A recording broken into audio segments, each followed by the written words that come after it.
right now, sitting in your pocket or maybe resting on the desk right in front of you is a smartphone. Yeah, pretty much everyone has one within arm's reach. Exactly. And to make that phone vibrate, to make its intricate circuitry function at all, it relies on this microscopic speck of metal that is, well, it's quite literally older than the Earth itself. Which is just a staggering thing to think about. It really is. It's a metal that survived a global magma ocean, hid inside the crushing pressures of the deep mantle, dodged the very same asteroid that wiped out the dinosaurs, and somehow made it to the surface just in time to power the green energy grid of tomorrow. It's been busy. Very busy. So, welcome to a custom-curated deep dive.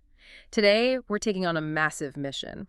We are tracing the multi-billion-year, incredibly violent journey of some of the rarest, most stubborn, and, most fascinating materials in the universe, the platinum group elements. It is a remarkable journey to trace, and, to do it, we are synthesizing information from a really dense stack of sources today. Yeah, we really had our reading cut out for us. We did. We've got a comprehensive geological overview of the Cretaceous-Paleogene boundary, a massive and honestly highly technical petrogenesis review detailing exactly how platinum group minerals form deep underground. Heavy stuff. Super heavy. And finally, we're bringing in advanced technical specifications for modern fuel cell components straight from the materials sector. So we are connecting the deep cosmos to the deep Earth, and then connecting all of that to the hydrogen fuel cells that are going to power our cities. That's the goal. It's a huge scope. But to even begin to understand these elements, we actually have to start at the end of the world. Or, well, at least the end of the world for the dinosaurs. We are going back 66 million years. Right. We are looking at the Cretaceous-Paleogene extinction event, which geologists usually just refer to as the KPG boundary. Because scientists love an acronym. Always. But this is the cataclysm that wiped out roughly 75% of all plant and animal species on Earth, including every single non-avian dinosaur. And what I found so fascinating in the sources is the highly specific nature of, who survived and who died. It wasn't just random luck. No, it was an incredibly brutal filter. Right. Pure herbivores and pure carnivores were entirely wiped out. Triceratops, Tyrannosaurus, gone. Because you have to look at the mechanism of the extinction. It wasn't just the immediate blast of an impact, right? It was the total cascading collapse of the global food chain. It was a domino effect. Exactly. When you inject that massive volume of atmospheric particles into the sky, you essentially block out the sun. Global temperatures plummet, and photosynthesis simply stops. It just shuts down. Right. So if you were an animal that relied on a high caloric intake of fresh, living plants, you starved very quickly. And if you were an apex predator that relied on eating those large herbivores, you followed right behind them. The primary producers were completely shut down. But the survivors made it through by essentially eating the garbage of the old world. We're talking about omnivores, insectivores, and specifically the detritus feeders. Scavengers. Yeah, scavengers like crocodiles and leatherback turtles. They didn't need fresh leaves or fresh meat. They could just survive on decaying organic matter. Exactly. And the sources point out a mirroring effect in the marine ecosystems, too. Oh, right, the oceans. Yeah. Animals living up in the ocean's water column, the ones depending on living phytoplankton catching sunlight near the surface, they died off in massive numbers. Because no sun means no phytoplankton. Right. But the benthic organisms, the animals living way down on the dark sea floor, the scavengers feeding on the detritus, slowly raining down from above, they survived at much higher rates. Wow. The entire living biosphere essentially went on a forced fast, relying entirely on the rotting leftovers. It's sort of like comparing people in a massive blackout. How do you mean? Like, the herbivores and carnivores are standing around an empty refrigerator waiting for the power to come back on. The detritus feeders are like the extreme apocalypse preppers who have a basement full of canned goods and root vegetables. That's a great way to look at it. They don't care if the sun is shining, They're perfectly happy eating the scraps. But for a long time, the exact cause of this blackout, this extinction, was fiercely debated in the scientific community. Until 1980, with the Alvarez hypothesis. Right. Tell us about the Alvarez team. So Luce and Walter Alvarez, they were a father-son team, a physicist and a geologist. They proposed that a massive asteroid, roughly 10 to 15 kilometers wide, struck the Earth. Just a mountain falling from the sky. Literally. And the smoking gun they used to prove this wasn't a crater, at least not initially, it was a sedimentary signature. This is where it gets into our topic. Yes. They found a microscopic, distinct, and incredibly thin layer of clay distributed all over the globe, sitting exactly at that 66 million-year-old geological boundary. And this clay layer is the real entry point for our entire deep dive today. Because what made this clay so special wasn't, the dirt itself. It was an anomaly in the chemical makeup. A huge anomaly. Right. It showed astronomically high levels of a specific metal, iridium. Now, iridium is exceptionally rare in the Earth's crust. Finding it in a rock on the surface is a major anomaly, but it is highly abundant in asteroids. The concentration was the key here. They were finding iridium levels tens, sometimes hundreds of times higher than normal background levels. Which is just crazy. It is. The only logical mechanism to distribute that much of a rare metal globally in an instant of geological time was a massive extraterrestrial impact showering the atmosphere with vaporized asteroid material. And then, in the 1990s, they found the actual impact site to back it up, the Chicxulub crater, buried beneath the Yucatan Peninsula in the Gulf of Mexico. It's 180 kilometers wide. Huge. And the sources detailed this really fascinating drilling project from 2016, where an expedition drilled straight down into the crater's peak ring. Let's talk about what that is. Sure, so a peak ring is a fascinating feature of hypervelocity impacts. When an object that large hits the Earth, the solid rock momentarily behaves like a fluid. Like dropping a pebble in a pond. Exactly like that. It gets punched downward, creating a massive bowl, and then the center rebounds upward, splashing up like a drop of water, before collapsing outward into a ring of jagged peaks. And when they drilled into this peak ring, they found deep earth granite that had been violently forced up to the surface within minutes of the impact. But what they didn't find was just as important. They found almost no gypsum. Which is the critical clue to the climate catastrophe, right? Yes. That specific region of the shallow sea floor in the Cretaceous period should have been absolutely loaded with evaporate minerals, primarily gypsum, which is calcium sulfate. It should have been everywhere. Right. The fact that the gypsum was missing from the core samples tells us that the impact was so energetic, so unbelievably hot, that billions of tons of solid rock literally vaporized in a fraction of a second. It just turned into gas. Exactly. It dispersed as a highly reactive sulfur aerosol into the upper atmosphere. That sulfur bonded with water vapor to form sulfuric acid droplets. Which is terrifying. It is, and those droplets act like a perfect mirror, reflecting incoming sunlight back into space. That is what caused the massive long-term climate devastation and the collapse of photosynthesis. Okay, I have to jump in and push back here for a second because I want to make sure we're presenting the full picture from the sources. Oh, fair enough. We have this iridium layer, and we have a missing layer of vaporized sulfur. But the sources also heavily mention the Deccan traps. Yes, the volcanism. Right. These were massive, ongoing volcanic eruptions occurring in what is now India, roughly around the same time. These volcanoes were pumping out enough lava to cover a continent and pumping out massive amounts of sulfur and climate-altering gases. They were massive. So, if iridium comes from deep inside the Earth, which is the whole premise of our deep dive today, couldn't a massive continent-sized volcanic eruption have coughed up that global iridium layer over thousands of years instead of a sudden asteroid impact? Why are we so sure it was space? That is exactly the question that divided the geological community for years, and it is a crucial piece of critical thinking. So, the volcano theory wasn't just fringe. Not at all. The Deccan volcanism absolutely played a major role in stressing the global biosphere. The climate was already highly volatile before the asteroid hit because of those eruptions. The dinosaurs are already having a bad time. Exactly. However, the volcanic theory falls apart completely when you look at the sheer mass balance of the iridium. The mass balance. You mean there was just too much of it? Precisely. While magma from the deep mantle does contain trace amounts of iridium, the specific concentration found globally in that boundary clay is orders of magnitude higher than what even the most violent, sustained volcanic eruptions can produce on a global scale. So the volcanoes just couldn't physically push out that much metal? Right. Volcanoes disperse their material regionally and relatively slowly over geologic time. The KPG boundary layer is a sharp, instantaneous global spike. It's sudden. Exactly. Furthermore, the isotopic ratios of the iridium and other associated metals in the clay match the known isotopic signature of carbonaceous chondrite meteorites perfectly. It's a chemical fingerprint. It is. The chemical fingerprint strongly, undeniably points to an extraterrestrial payload. Okay, so the asteroid was the executioner, delivering this massive payload of iridium and effectively proving how the dinosaurs died. But that just brings us to a much bigger mystery. It We does. keep saying iridium is rare on Earth, but abundant in space. What exactly is iridium? Why is it so incredibly rare on the surface of the Earth that finding it in a layer of clay automatically means a mountain fell from the sky? To answer that, we really have to look at the elemental family that iridium belongs to, the platinum group elements, or PGEs for short. So let's meet the family. The platinum group elements consist of 6 very specific transition metals sitting together on the periodic table. Right.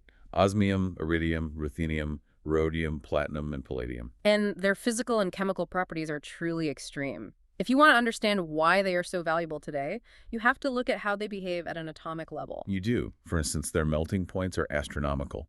Palladium melts at around 1828 Kelvin, which is hot, but osmium melts at a staggering 3306 Kelvin. Which is over 5,000 degrees Fahrenheit. It's absurdly hot. You essentially need the heat of a star or a hypervelocity impact to even get it to soften. Right, and beyond their thermal stability, they exist in multiple valence states.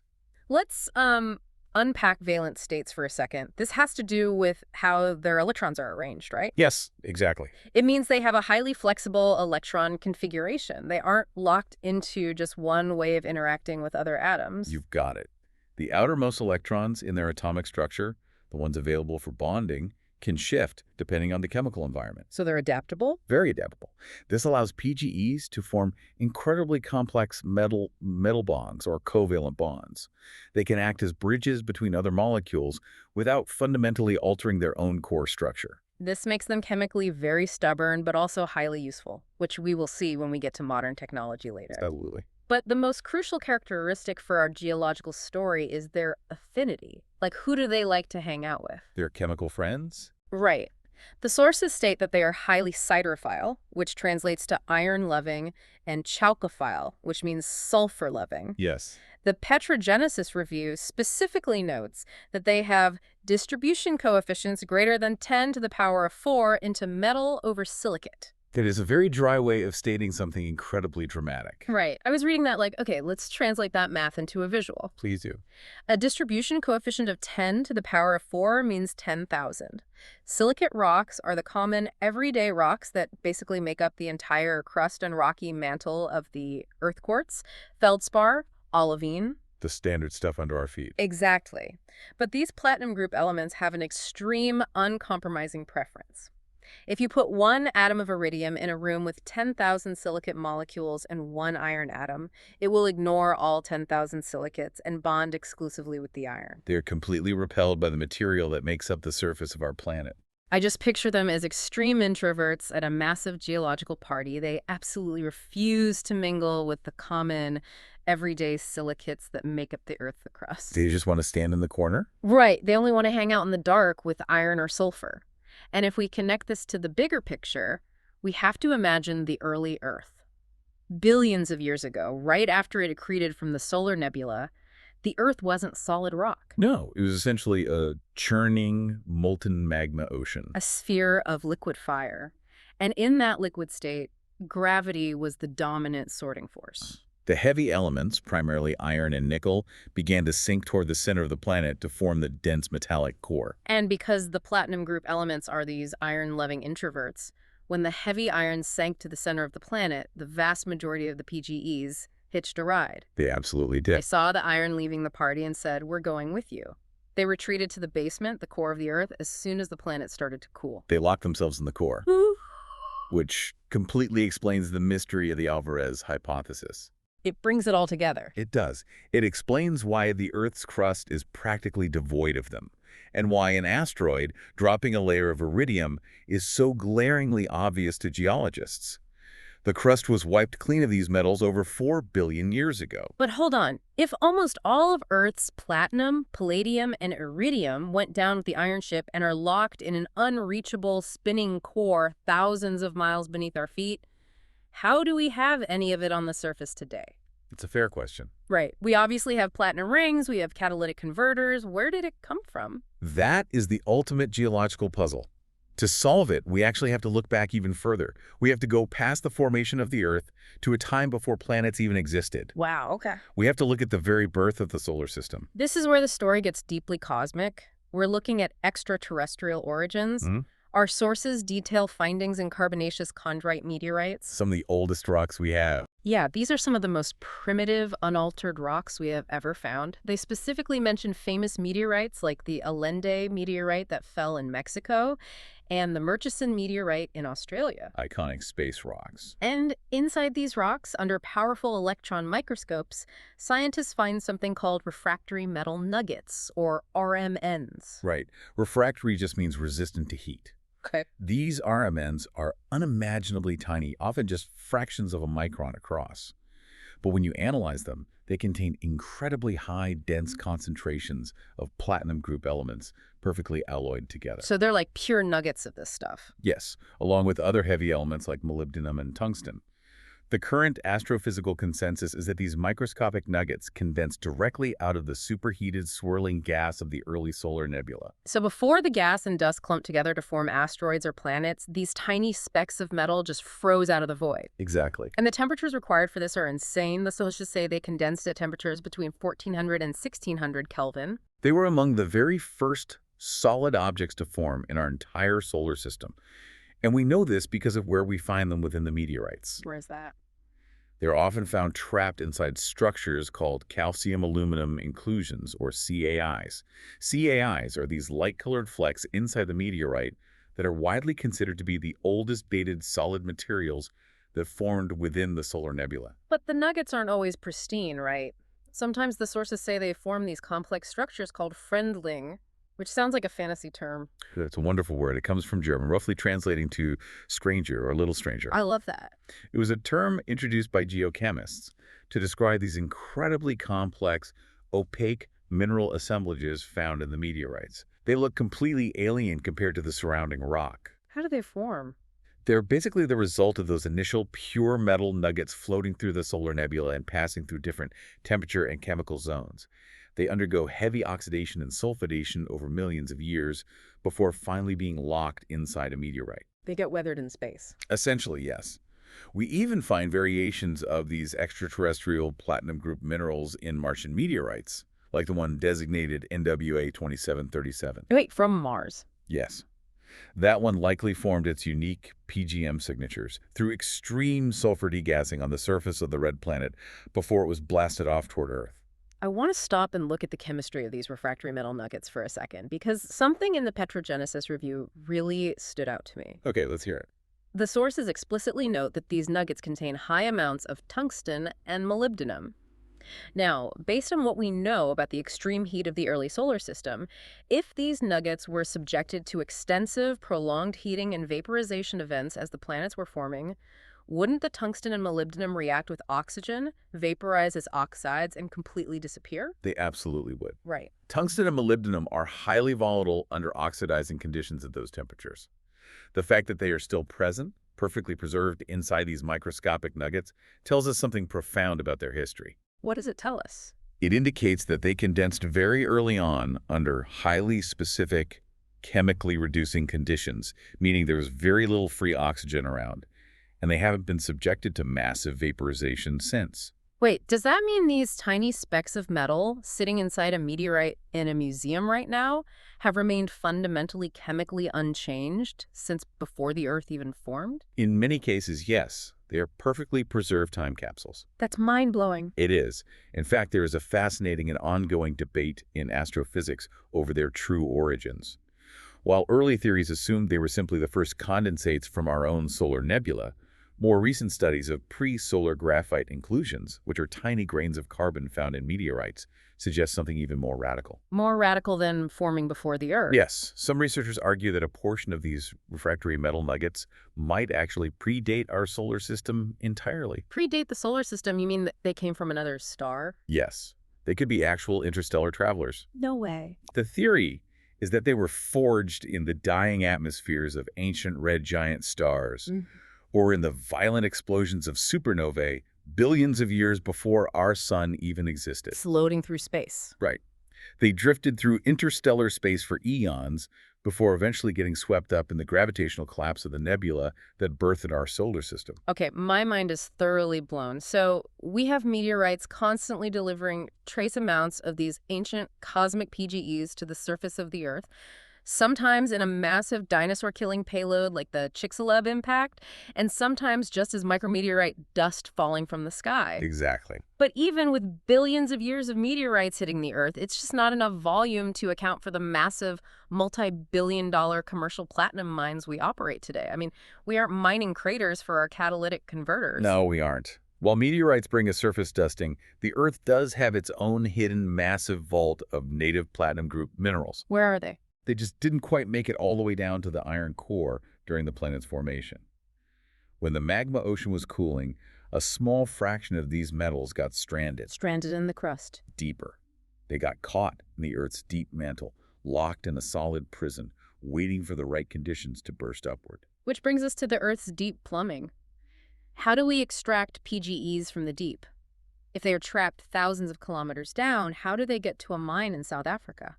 The sources point us toward a specific region called the subcontinental lithospheric mantle, or the SCLM. The SCLM, what is that exactly? The SCLM is essentially the deep, rigid, underlying root system of the Earth's continents. It's the uppermost part of the mantle that is mechanically attached to the continental crust above it. Okay. And this zone, according to geochemical sampling, contains the bulk of Earth's accessible PGE budget. But they aren't easy to get to, and they aren't just sitting there in massive, shiny chunks, right? Far from it. The dominant rock in the mantle is a dense, green silicate mineral called olivine. However, as we established earlier with the introvert analogy, PGEs absolutely hate silicates. They will not bond with them. They refuse. The sources note that silicates hold less than 10% of the mantle's total PGE budget. If you crack open a piece of mantle olivine, you will barely find a trace of platinum. So if they aren't in the dominant rock, where are they hiding? They hide in microscopic, isolated droplets of base metal sulfides scattered throughout the rock. Specifically, they hide in a chemical phase called EMS, or monosulfide solid solution. Because they're chalcophile. Exactly. Because the PGEs are chalcophile sulfur-loving, they seek out these rare, tiny pockets of sulfur in the mantle and huddle inside them. If you want to move the PGEs from the solid mantle up to the crust where we can reach them, you have to find a way to melt those specific sulfide droplets. And that takes a monumental amount of geological energy. The solid rock of the mantle doesn't just melt on its own. It needs a trigger. Right, you need a massive influx of heat or a sudden drop in pressure like a tectonic rift pulling the crust apart.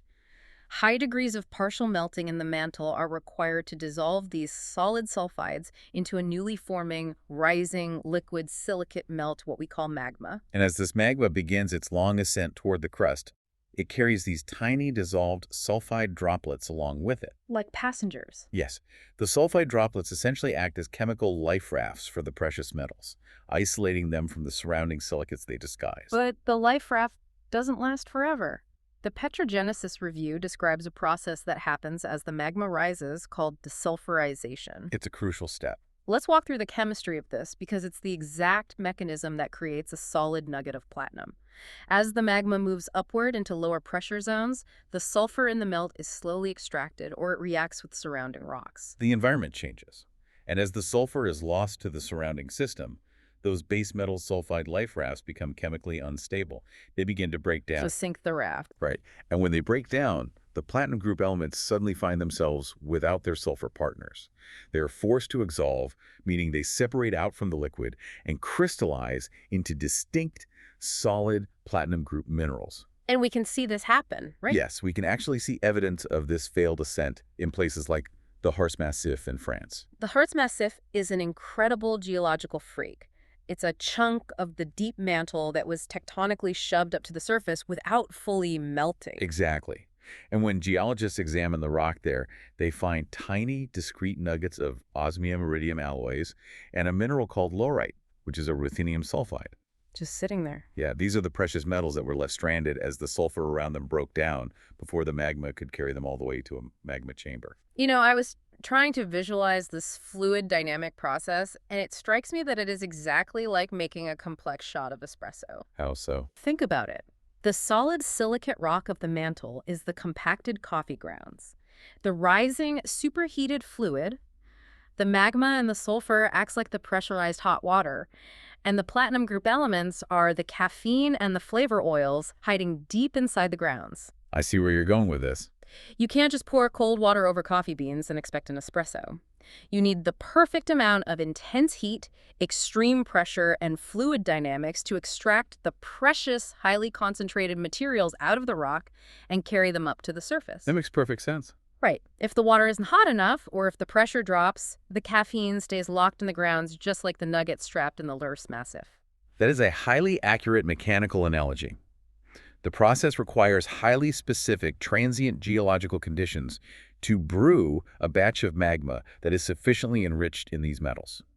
If the conditions are slightly off, the metals simply redisperse into the surrounding mantle. So, assuming the geological espresso machine works perfectly, once this superheated metal-rich magma rises up out of the mantle and breaches the Earth's crust, what happens next? Well, it has to stop somewhere. Yeah, it usually doesn't just shoot out of a volcano and spray platinum across the sky. It pools into massive subterranean reservoirs miles beneath the surface. And this is where the magic of crystallization happens. We're talking about layered mafic ultramafic intrusions, or LMIs. These LMIs are essentially gigantic fossilized magma chambers. We're talking about reservoirs of liquid rock that can be hundreds of kilometers across and kilometers thick. Unimaginably huge. Yes. Once the magma pools there, it gets trapped. Over tens to hundreds of thousands of years, the magma slowly cools. As the temperature drops, different minerals reach their freezing points at different times. Like layers settling in a drink. Precisely. They crystallize out of the liquid and settle down to the floor of the chamber, creating distinct horizontal layers of rock like a geological layer cake. And the undisputed king of these layered intrusions is the Bushveld complex in South Africa. The scale of the Bushveld is genuinely hard to wrap your head around. The sources note that it holds more than 75% of the world's entire known platinum reserve. It's massive. It's the size of Ireland, buried underground. It contains legendary, incredibly rich geological seams like the UG2 chromatite layer and the Merensky Reef. But it's not the only one. No, there are others. Right. There are massive magma chambers elsewhere, like the JM Reef and the Stillwater Complex in the United States, and the Rum-layered Suite in Scotland. And within these giant magma chambers, the diversity of the platinum group minerals is astounding. The chemistry becomes incredibly complex. What kind of minerals are we talking about? We see laurite forming again. We see cooperite, which is a rare platinum sulfide. We find bragite, isoferroplatinum, and a massive confusing variety of tellurides and bismuthotellurides, which are PGEs bonding with tellurium and bismuth. Okay, so a huge variety. Yes, but the question of how these incredibly heavy trace metals manage to concentrate themselves into such thin, hyper-rich horizontal layers, sometimes just a meter thick, is one of the most fiercely debated topics in the history of economic geology. Right. The uppers versus downers debate. I loved reading about this in the Petrogenesis review because it sounds like a geological heavyweight boxing match. It really is. Two completely opposing views on how platinum mines are formed. Let's wrestle with this. The Downers model is the traditional gravity-driven theory. It basically argues that as the giant magma chamber slowly cooled, the heavy sulfide droplets containing the PGEs simply became immiscible. They wouldn't mix. Right, they wouldn't mix with the magma anymore, like oil separating from water. Because they are incredibly dense, they simply sank to the floor of the magma chamber due to gravity, accumulating in a dense, rich layer. It's the classic magmatic model. Makes intuitive sense. Right. Heavy things sink. But the opposing view, the uppers model, argues something entirely different and much more dynamic. It suggests that late-stage, highly pressurized, volatile-rich fluids, specifically chloride-rich fluids, percolated upward from the bottom of the intrusion, moving through the already solidifying rock beneath the reef. Wait, moving upward? Yes. As these hot caustic fluids moved up, they acted like chemical scavengers, dissolving the PGEs from the lower rocks, carrying them upward, and then suddenly reprecipitating them when they hit a specific chemical boundary or fluid mixing zone higher up in the chamber. Okay, I have to stop and really push back on the uppers model here, because when I first read it, it sounded completely counterintuitive, almost physically impossible. A lot of geologists felt the same way. Right. We are talking about solid rock beneath the reef. How exactly does a fluid percolate up through kilometers of solid, crystallized, igneous rock to move the heaviest metallic elements on the periodic table? It just sounds like trying to push water up through a brick. It's a very fair skepticism, and it's exactly why the Downers model was dominant for so long. To understand the Uppers model, you have to completely change how you picture solid rock deep underground. Okay, change my mind. You cannot picture it as a cold, solid brick. At these extreme temperatures, we're talking to 1,000 degrees Celsius, and under the immense pressure of miles of overlying crust, the rock is a hot, semi-permeable matrix. It's porous. Yes. Volatile fluids, supercritical water, dissolved chlorine, sulfur can and do migrate forcefully through the microscopic grain boundaries between the crystals. Like hot gas forcing its way through the pores of a sponge. Exactly. This process is known as monassimitism. It can profoundly alter the chemistry of rocks well below their actual melting point. The chloride-rich fluids act as powerful solvents. They bind to the heavy platinum group elements, form complex chloride ions. So they dissolve them. Right. This effectively makes the heavy metals temporarily buoyant and soluble, carrying them upward through the porous rock until a sudden drop in temperature or an encounter with a different chemical layer forces the fluid to break down and drop its metallic payload all at once. So the rock is essentially sweating hot, pressurized acid that strips the metal from the lower depths and concentrates it higher up. That's a vivid way to put it, but accurate. That is wild, and it perfectly leads into a massive piece of evidence in the sources. Whether you believe in the uppers or the downers, the sources point out one specific mineral that seems to act as the ultimate trap for these metals: chromite. Yes, chromite is key. In the Bushveld and elsewhere, platinum group minerals are almost always found right next to or physically trapped inside thin seams of a dark mineral called chromatite. Why chromite? Why not olivine or quartz? The connection between PGEs and chromite is one of the most important relationships in mineralogy. To understand why they are found together, we have to look at the microchemistry happening exactly at the boundary edge of a growing crystal. Zooming way in. Right. Experimental petrology has shown that as a chromite crystal grows in a hot magma chamber, it selectively and aggressively absorbs iron and chromium from the surrounding liquid melt. Okay, so as the crystal gets bigger, it's pulling iron out of the liquid immediately surrounding it. Exactly. And by pulling that iron out of the liquid, it creates a highly localized microscopic redox gradient right at the boundary layer of the crystal. Let's define a redox gradient for the listener. That means there's a sharp, sudden change in the oxidation state, the available oxygen and electron balance right in the millimeter of liquids surrounding the crystal face, compared to the rest of the massive magma chamber. Yes.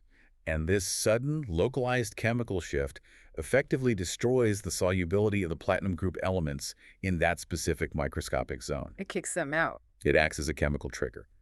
The PGEs floating in the liquid suddenly find they can no longer stay dissolved. The environment forces them to instantly precipitate as solid PGM nanoparticles right onto the surface of the growing chromite crystal. The crystal makes them turn solid. The chromite crystal essentially forces the PGEs out of solution through a localized chemical shock. It's acting like chemical magnet. The growing chromite crystal creates a hostile microenvironment that forces the invisible dissolved platinum to reveal itself, turn solid, and stick to the crystal wall. That's a great analogy. And then as the chromite crystal continues to grow, it just swallows the platinum nanoparticle completely, locking it inside a vault. That perfectly explains why miners spend so much money looking for dark chromite seams to find platinum. It is a beautiful piece of chemical engineering by the Earth. But, those giant stable magma chambers like the Bushveld or Stillwater happen deep beneath the thick continental crust, where magma has tens of thousands of years to sit and cool peacefully. Right. What happens when platinum group elements get pushed up beneath the ocean floor? The crust there is incredibly thin, highly volatile, and constantly moving. Are the metals just lost to the sea? That takes us to a totally different geological environment. Scraping the ocean floor and looking at formations called ophiolites. Let's organically define what an ophiolite is, because the word itself sounds a bit intimidating. It does. An ophiolite is essentially a massive fragment of the deep oceanic crust and the uppermost mantle beneath it that has been violently ripped up and thrust onto a continental landmass. It happens when tectonic plates crash into each other. A huge collision. Right. Instead of one plate sliding neatly under the other, a massive chunk of the ocean floor gets bulldozed up onto the dry land. They are incredibly important to geology Because the deep ocean floor is under miles of water, it's incredibly hard to study. Ophiolite's one of the only ways geologists can actually walk around on, map, and hammer on the deep oceanic mantle without needing a deep-sea submersible. We find massive ophiolite complexes in places like Oman, Cyprus, and Tibet. And crucially, within these stranded chunks of ocean floor, we find two distinct types of chromatites that host our precious metals. The sources break them down into type I and type II chromatites. Type I chromatites are specifically enriched in the highly refractory elements, the ones with the insane melting points like osmium, iridium, and ruthenium. And the other type. Meanwhile, type II chromatites are enriched in platinum and palladium. And when geologists take samples of the type I chromatites and put them under high-powered electron microscopes, they find a pristine chemical record. They find microscopic platinum group minerals like laurite and arosite locked perfectly inside unaltered, geometrically perfect chromite crystals. And the fact that they are locked inside an unaltered crystal is a huge clue, right? It is the definitive clue. It tells us that these specific platinum group minerals crystallized at incredibly high temperatures very early in the magmatic process beneath the ocean floor. Before anything can mess with them. Exactly. They formed so early that they were immediately swallowed up by the growing chromite crystals, sealing them off from any late-stage fluids or hydrothermal alteration that might have changed their chemistry later on. They are perfectly preserved snapshots of the deep mantle. But the Petrogenesis review doesn't just stop at observing them. It tries to explain the physical mechanics of how these nanoscale specks of metal manage to grow into macroscopic, amenable crystals. Right, the physics of it. They use a concept from thermodynamics called Ostwald ripening. I want to take some time to unpack this because it's a principle that applies to so many things in nature. Ostwald ripening essentially explains how a chaotic cloud of nanoscale metal clusters slowly reorganizes and coarsens into a few larger macroscopic PGM crystals. The driving force behind Ostwald ripening is the thermodynamic desire of the system to reduce its overall surface area. Wait, so it's trying to shrink? It wants to be more energetically stable. To make that relatable, I like to think of it like the behavior of water droplets on a windshield when it's raining. Oh, I like that. Initially, you have thousands of tiny microscopic mist droplets, but thermodynamics hates all that exposed surface area. So as the car vibrates, the smaller droplets merge into larger droplets. They clump together. Right. The larger droplets are more energetically stable, so they essentially consume the smaller ones, growing bigger and bigger until a heavy bead of water rolls down the glass. Ostwald ripening is the same thing happening to solid metal inside hot rock. Or, to use an economic analogy, it's like a corporate monopoly. Oh, okay. In a highly competitive, high-energy market like a hot magma chamber, you start with thousands of tiny, independent mom-and-pop shops, the nanoscale PGM clusters. But managing all those tiny shops requires a lot of energetic overhead, a lot of surface area. That makes sense. Over time, the larger, more established companies buy out and consume the smaller ones to reduce friction and stabilize the market. Over tens of thousands of years, the mantle undergoes a corporate consolidation, resulting in a few large, solid, macroscopic crystals of platinum or iridium. The corporate consolidation of the mantle, I love that. Yeah. But the ophiolites hold an even bigger secret than how crystals grow. It's an isotopic mystery that the sources highlight, and it completely upends how we traditionally view magma and crust formation. The dating mystery. Yes. It involves a specific dating technique called RIOS, or rhenium-osmium isotope dating. Let's briefly explain the dating technique so the mystery makes sense. Rhenium-187 is a radioactive isotope that slowly decays into osmium-187 over an incredibly long known half-life of over 41 billion years. A very, very slow clock. Exactly. By measuring the exact ratio of rhenium to osmium inside a solid platinum group mineral, geochemists can calculate an incredibly precise model age. They can tell you exactly when that specific grain of metal crystallized and locked its chemical system. So geologists go to a place like the Luabusa ophiolite in Tibet. They find these chunks of oceanic crust thrust up into the mountains. They extract the microscopic platinum group minerals locked inside the chromite, and they run the rhenium-osmium dating on them. And the results are staggering. They are. The dating yields model ages for the precious metals of over 1 billion years, sometimes up to 2 billion years old. Which presents a massive apparent paradox. Exactly. Because the ophiolite rock itself, the surrounding oceanic crust that the PGM is physically sitting inside, has been firmly dated by other methods to be only 100 million, maybe 200 million years old. So the metal is older than the rock. The precious metal is hundreds of millions, sometimes a billion years older than the rock hosting it. How is that physically possible? It raises a profound implication for how the Earth's mantle operates. The traditional view was that rising magma melts the mantle, carries the elements up, and precipitates brand new crystals to form the oceanic crust. But this isotopic data proves that is only half the story. What's the other half? The ascending magma didn't just precipitate new platinum group minerals. As the violent superheated magma migrated upward through the deep mantle, it acted like a geological solvent.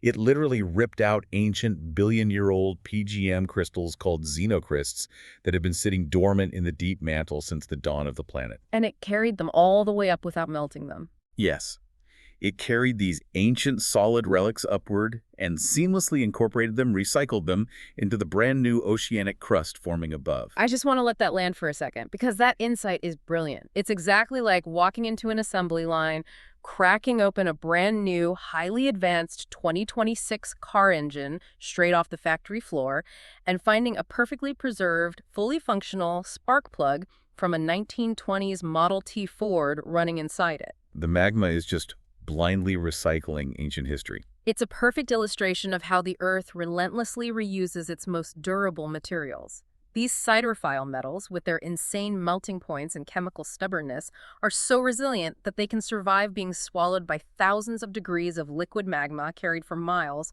and regurgitated hundreds of millions of years later completely intact. They simply refuse to be destroyed. So we've covered the continental magma chambers and the oceanic crust. We have one more bizarre set of geological traps to explore from our sources, and it involves concentric wings, massive Siberian floods, and meteorites violently striking the Earth. The really chaotic stuff. Yes. Let's look at CUAACs and massive sulfide deposits.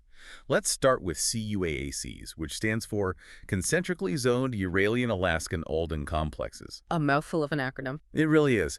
These are highly unusual pipe-like volcanic intrusions that form exclusively in subduction zones.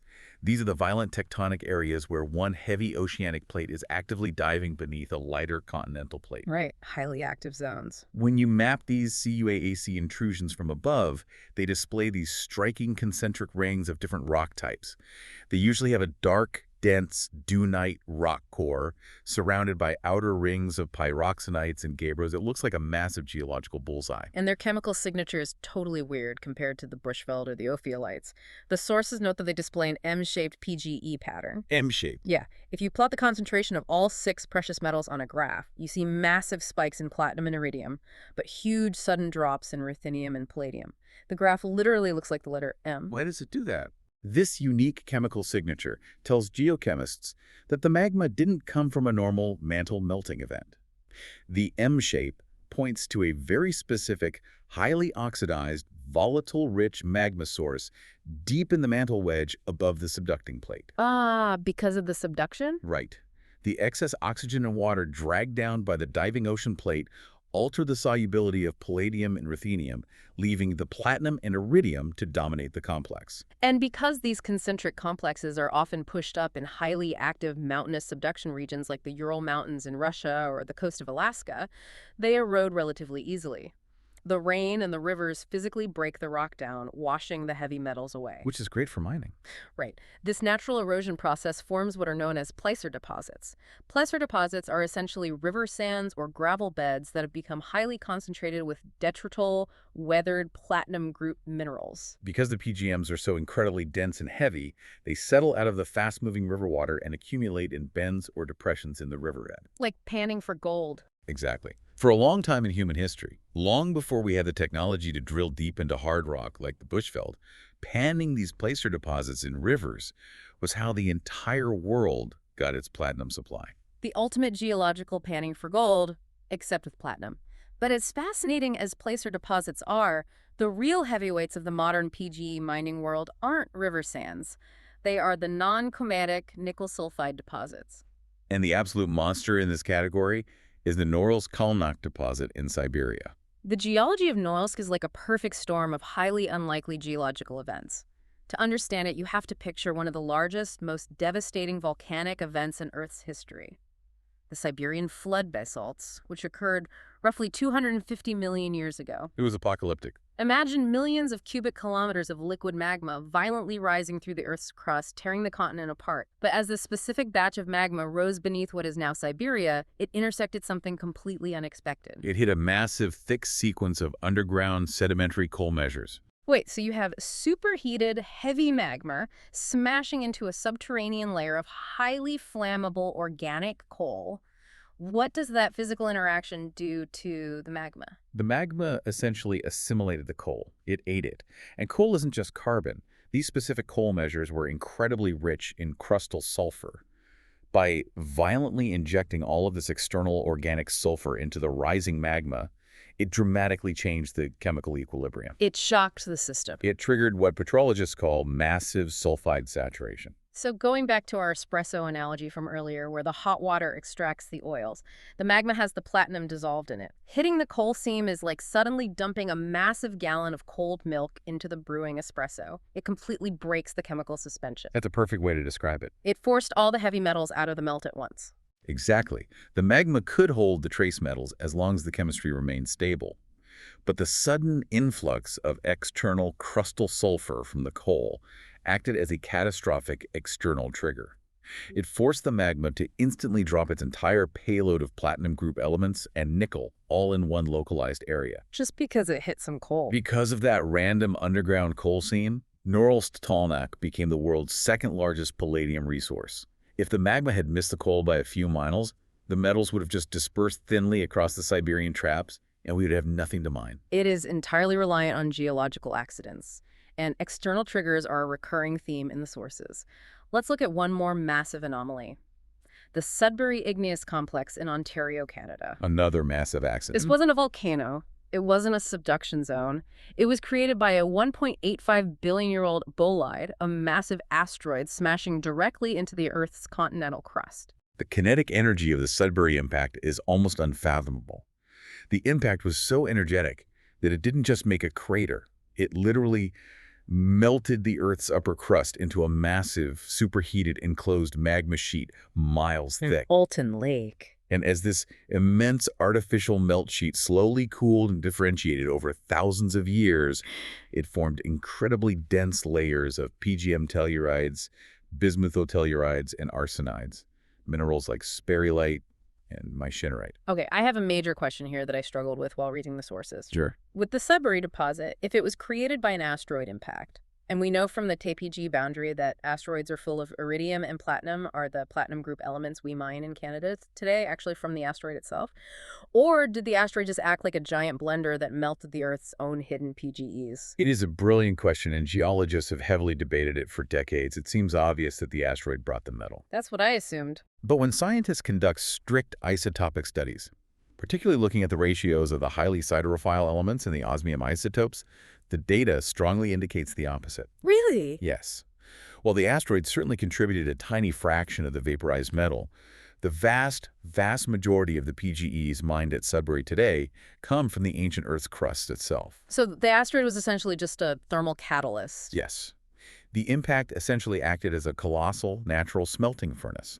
It flash melted the existing crustal rock, which already contained very low diffuse background levels of heavy metals. And concentrated them. Exactly. In the liquid melt sheet, it allowed the heavy sulfides to separate from the lighter silicates and pool at the bottom of the crater due to gravity. It concentrated the Earth's native metals into a hyper-rich, mineable deposit. The asteroid was the energetic trigger, not the payload. It's just staggering to think about the sheer violence required to gather these metals. We've spent this entire deep dive looking at the violent multi-billion-year history it takes to get these elements out of the ground. Magma oceans, planetary differentiation, dinosaur-killing asteroid impacts, billion-year-old recycled crystals ripped from the deep underground magma eating coal fires, asteroid smelting furnaces. It's a lot of drama for a metal. Why do we go to all this trouble? Why is humanity obsessed with digging these tiny trace elements out of the ground? We go to the trouble because the unique chemical properties that made them so incredibly resilient, so stubborn, and so hard to find in the first place are the exact properties we desperately need to build the advanced technology of our future. Which brings us to the final source in our stack, the technical specifications for the power grid of tomorrow, fuel cells and advanced green tech. The modern application. In the modern era, humanity is attempting a massive transition away from fossil fuels to clean energy. Technologies like electrolyzers, proton exchange membrane, or PEM fuel cells, and solid oxide fuel cells, or SOFCs, are at the absolute cutting edge of this industrial revolution. These technologies offer a clean future. They work by mechanically and chemically separating electrons from molecules, typically hydrogen gas, to create an electrical current. The only byproduct exhausted from a pure hydrogen fuel cell is clean water. Sounds perfect. But to make these chemical reactions happen efficiently, reliably, and at a commercial scale, they rely heavily on exotic, highly expensive metals. We're talking about niobium, zirconium, silver, titanium, nickel, and critically, the platinum group elements. They use them as catalyst substrates. But here is the major engineering bottleneck. Because these metals are so insanely rare and expensive because they're all hiding in the Earth's core or trapped in a few magma chambers, we have to be incredibly, almost obsessively efficient with how we use them. We can't waste a drop. You can't just build a solid, heavy block of platinum to act as a catalyst for a car engine. It would cost millions of dollars per vehicle. To make this green technology economically viable, aerospace and materials companies have had to innovate radically. Our sources detail the heavy use of expanded corrugated products in modern fuel cells. Specifically, highly engineered materials with trade names like microgrid and polygrid. Right. The manufacturing process for these grids is so incredibly cool. It's a unique, simultaneous slit and stretch process. They don't just punch holes in a sheet of metal because punching holes wastes material. But you're throwing away platinum if you can. Exactly. Instead, they take a solid, raw, incredibly thin sheet of precious metal, slice microscopic, staggered slits into it, and then physically stretch the metal out. This specific stretching process yields up to 90% more finished product output than the raw material input without wasting a single gram of the precious metal. And the brilliance of it isn't just about saving money on raw materials. By expanding the metal into an open-area 3D geometry, a complex microscopic mesh, you drastically alter its physical properties. It changes how it works. Yes. You increase the overall surface area by orders of magnitude. This provides exponentially more physical space, more atomic sites for the catalytic reactions to take place. It drastically improves ion separation, gas flow, and the overall electrical efficiency of the fuel cell stack. I was trying to visualize this slitting and stretching process. It's essentially like taking a dense, heavy ball of dough and meticulously pulling it out, folding it, and stretching it into a massive, intricate net of phyllo pastry. That's a good visual. You are using the exact same amount of raw material by weight, but suddenly you have exponentially more surface area to bake, or in the case of a PM fuel cell, a massive, highly engineered 3D grid where hydrogen and oxygen molecules can continuously bump into the metal, interact, and generate power without wasting a single atom of the platinum. It is a triumph of material science. But if we connect this all the way back to the bigger geological picture we've been discussing, there's a beautiful symmetry here. How so? The reason these platinum group metals are so utterly perfect for advanced fuel cells is the exact same reason they acted as introverts deep in the Earth's molten mantle 4 billion years ago. Because of those flexible valence states we talked about at the very beginning. Precisely. Their unique electron configurations and multiple valence states make them the perfect chemical catalysts. They can temporarily reach out, bond with a hydrogen molecule, facilitate a complex chemical reaction that strips an electron, and then release the byproduct without ever being consumed, oxidized, or degraded themselves. They do the work, but they remain fundamentally unchanged. They endure. They survived freezing out of the superheated solar nebula. They survived sinking through the Earth's global magma ocean. They survived the massive KPG asteroid impact that choked the sky. They survived billion-year journeys through the mantle, and now, because of their stubborn resilience, they survive the harsh, acidic, high-voltage chemical environment of a modern hydrogen fuel cell. The clean energy grid of tomorrow is fundamentally physically dependent on the cosmic and geological anomalies of the deep past. Without the violent, unpredictable geology of the Earth occasionally forcing these iron-loving siderophile elements up to the crust against their will, Modern green energy technology as we envision it would simply be impossible. We would be completely stuck. We really would. So let's briefly recap this incredible timeline because it really is a legendary journey. We started billions of years ago with molybdenum and tungsten-laced refractory metal nuggets freezing directly out of the superheated gas of the solar nebula, perhaps even drifting in from ancient dying stars. A cosmic start. Then they were swallowed up by the forming Earth, where the vast majority of them hitched a ride with the heavy iron and sank deep into the unreachable core. A lucky few managed to hide inside microscopic base metal sulfides in the deep mantle, waiting for millions of years to be brewed like a volatile geological espresso by rising magma. And then the ascent. They rode up in massive continental magma chambers like the Bushveld, relying on microscopic chemical changes around chromite crystals to trap them. Or they were scraped violently onto land in oceanic ophiolites, holding billion-year-old isotopic secrets in their rhenium-osmium ratios. They dodged dinosaur-killing asteroids, and they were smelted and concentrated in massive impact craters, like Sudbury and underground coal fires in Siberia. And now, after all of that violence, they are carefully mined, purified, and meticulously slit and stretched into... It really is. But to end today's deep dive, I want to leave you, the listener, with one final awe-inspiring concept to mull over. Something that wasn't fully explored in the main discussion today, but is implied by everything we've learned. Consider this. Since the vast, overwhelming majority of these siderophile elements followed the heavy iron down to the Earth's core during the planet's molten formation, the sheer volume of precious metals down there is almost incomprehensible. Just sitting there. Right. Yeah. Geochemical mass balance estimates suggest that there are enough platinum group elements sitting right now at the very center of the Earth to plate the entire surface of the globe, every mountain, every ocean floor, every city in a seamless layer of solid platinum and gold, several meters thick. We are quite literally walking on an unimaginably vast sphere of buried treasure, but we can never ever reach it. Our entire modern technological civilization, our smartphones vibrating in our pockets, our catalytic converters, our green energy future, it all relies entirely on the microscopic mistakes the mantle made when it occasionally spat a few rare nuggets up to the crust. We owe a lot to those mistakes. So the next time you look at your tech, remember, you don't always have to point a telescope up to see the cosmos. Sometimes you just have to look down into the dirt and appreciate the ancient, violent plumbing beneath your feet. Thank you for joining this custom-tailored deep dive. Keep exploring and stay curious.